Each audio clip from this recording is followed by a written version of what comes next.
We're about to dive into the incredible story of the 16th century Kingdom of Benin, a really powerful West African empire that found itself on the absolute brink of collapse. It's a story of betrayal, of chaos, and of a leader who rose up from the most unexpected place to face a seemingly impossible war. This is the story of Benin's fight for survival and the legendary Queen Mother, Idia. So, where does a crisis like this begin? Well, for the mighty Kingdom of Benin, this story doesn't start with an enemy at the gates. Nope, it starts with a deep wound from within, a devastating betrayal by a trusted advisor that shook the very foundation of the king's rule. And you have to understand, this betrayal wasn't just some political drama. It had catastrophic consequences.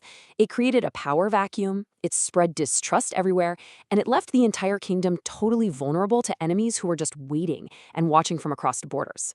And of course, the rival Eagle Kingdom, seeing all this internal chaos, well, they didn't hesitate for a second. They sensed blood in the water and they mobilized their army. Suddenly, without any warning, war was here, and it caught a weakened, fractured Benin completely off guard.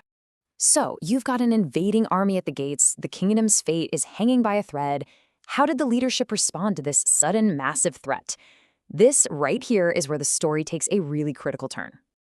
And this slide just perfectly sums up the paralysis in the kingdom. At the one moment they needed decisive action, the military command just fell apart. The generals, the guys who should have been creating a unified plan, were just arguing with each other.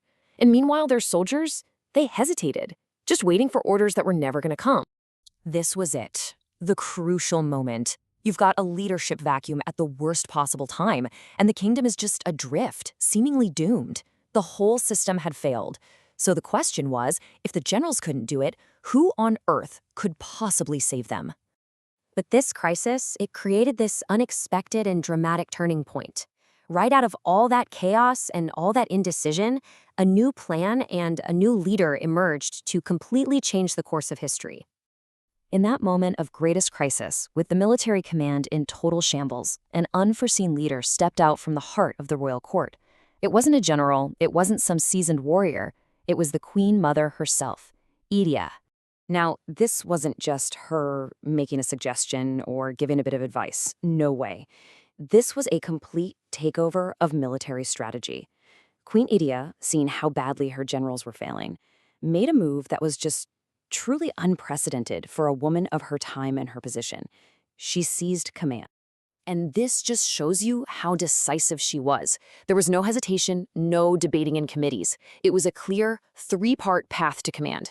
First, she stepped forward when everyone else was stepping back. Second, she made that shocking move to intervene directly. And third, she took absolute control, becoming, for all intents and purposes, the commander-in-chief. So, with a new plan and a new, fiercely determined leader, the army of Benin finally marched to face its enemy. All that hesitation was gone. It was replaced by a single purpose, all of it driven by the Queen Mother's will. The stage was set. You've got the two armies lined up on the field, ready for a fight that would decide the fate of the entire kingdom. Morale in the Benin army was high again. But just as the first charge was about to sound, there was one final, terrifying surprise waiting for them. Just when Queen Idia had unified her forces, the rules of the game changed completely. The Igala army unleashed a terrifying new weapon, firearms. The sound, the fury of these weapons, things the warriors of Benin had never seen before, it threatened to shatter their resolve before the first spear was even thrown. And that leaves us with the ultimate question. Faced with betrayal from the inside, a failed command, and a terrifying new technology on the battlefield, could Queen Idia's brilliant strategy and her sheer force of will actually be enough to win? The fate of Benin was hanging in the balance.